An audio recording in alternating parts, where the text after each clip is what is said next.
Welcome back to the Differentiation Podcast. I'm your host, Caleb Oakes. You have been visualizing wrong all this time. And I'm happy to say it to you because someone had to say it to you.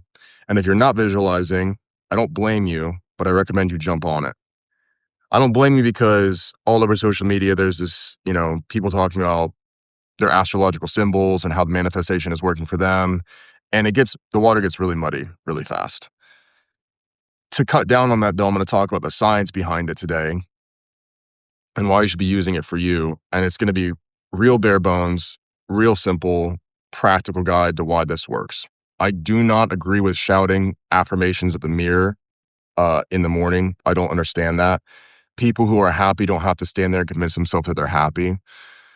The whole point of either affirmations or visualization is to transfer identity via the conduit of emotion. Your emotions are the most powerful thing that you have to work with. They are the language of your subconscious. Here's the interesting part. You really can't affect your emotions directly, meaning you can't just feel your way into feeling, but you can act your way into feeling. And just because speaking and imagining feel very easy to do, they're very low friction, does not mean they're still not action. Imagining and speaking are action. So you want to use these two tools to get your emotions engaged. Now, if you're in the mirror yelling at yourself and the main emotion you feel is desperation, it's not working. That's not the emotion you want to feel. However, if you get into a state that is somewhat euphoric, or at the very least separate from your current reality, where you're imagining what it would be like to have the X number of dollars in the bank account, or your debt gone, or the car you want in the driveway, or that person you want to be with sharing a bed, waking up next to you. Whatever thing it is, you have to capture that emotion and completely feel it in your body. The reason for that is your brain is trying to future cast that event, and it's looking for every little clue to confirm you're on the way to it. Why this is hard sometimes, why people get stuck on this, is because it's bringing pressure against your current identity. That's super, super important. It's bringing pressure against your current identity. You have a bunch of identity statements lodged in your subconscious right now that make you feel a certain type of way. If you overspend money, there's a whole talk track in your head for that. If you indulge in too much eating, there's a whole talk track in your head for that.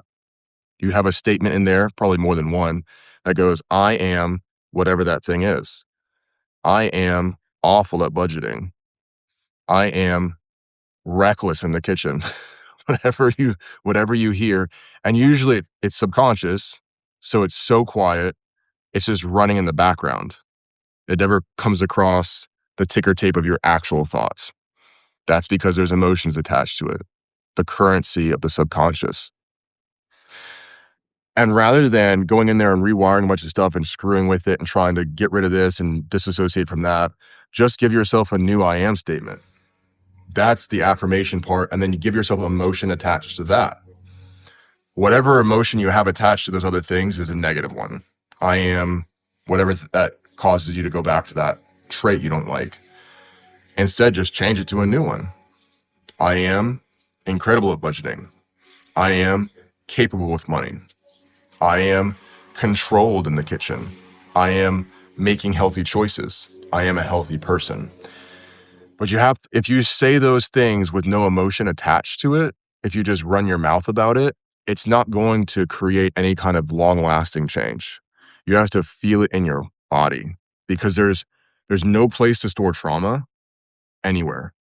You have no extra cells in your body or in your brain for trauma. Everything you feel is just in your body, in your mind, in your heart. There's no separating it out. So change it. I am whatever that thing is, and then feel it in your body, because you can't hold them both together at the same time. You can't hold doubt and hope. So choose which one you want to hold. If you get to the place where you're feeling it in your body, you're winning. Whatever that thing is you want to accomplish, capture.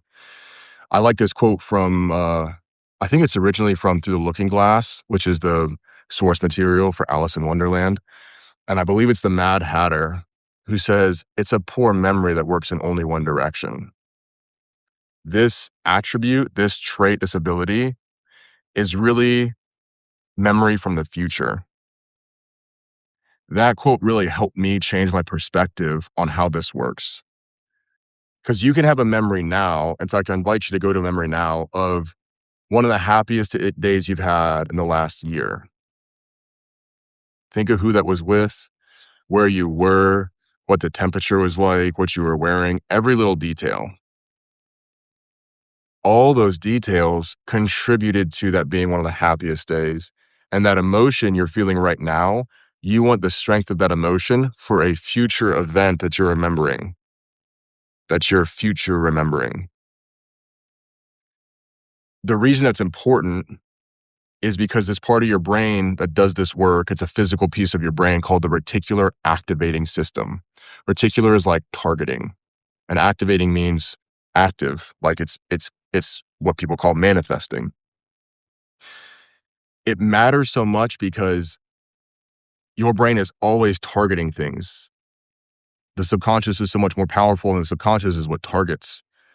So whatever you're holding in your head consistently in the thousands and thousands of thoughts you have in a day, it's computing how to get closer to that thing.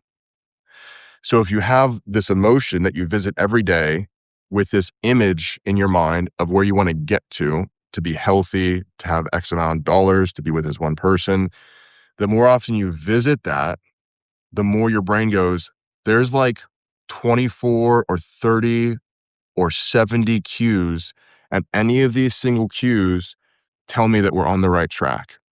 And then it continues to compute its way to the goal. It works. The reticular activating system, there's a great book called Psychocybernetics, and it's completely on this whole topic. The brain works, well, that's not true. Missiles and rockets and airplanes, the autopilot system in those, in that technology functions like our brain. Our brain is the original for it. Those things function like our brain, and they're off course like 90% of the time or more. The autopilot is just a series of corrections.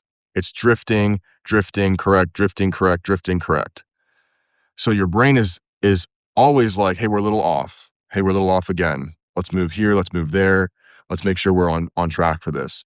And so the more information you feed it, the more, like, this is where it's disjointed on online, where people are like, yeah, think of the clothes and like what the air is like and all that stuff. It's not just to make sure you have a good imagination. It's not just for fun exercise. It's because every single bit of information you can feed your brain on what this is supposed to look and feel like tells it we're closer or further from being on track, and it can get there faster. If an airplane is way off, 5 degrees off versus 1 degree off, that's a huge difference in how long it takes to correct it. So the frequency with which you feed it and the amount of vivid detail you can feed it causes your brain to run on autopilot in the background. That's when people start having dreams about the stuff they want. That's why we call them dreams. No one consciously has a dream. It's born inside you, and it's working underneath the surface of your conscious mind, and it's way more powerful. You don't dream about logistical things. You don't dream about the black and white logical stuff. Not until it becomes highly emotionally charged does it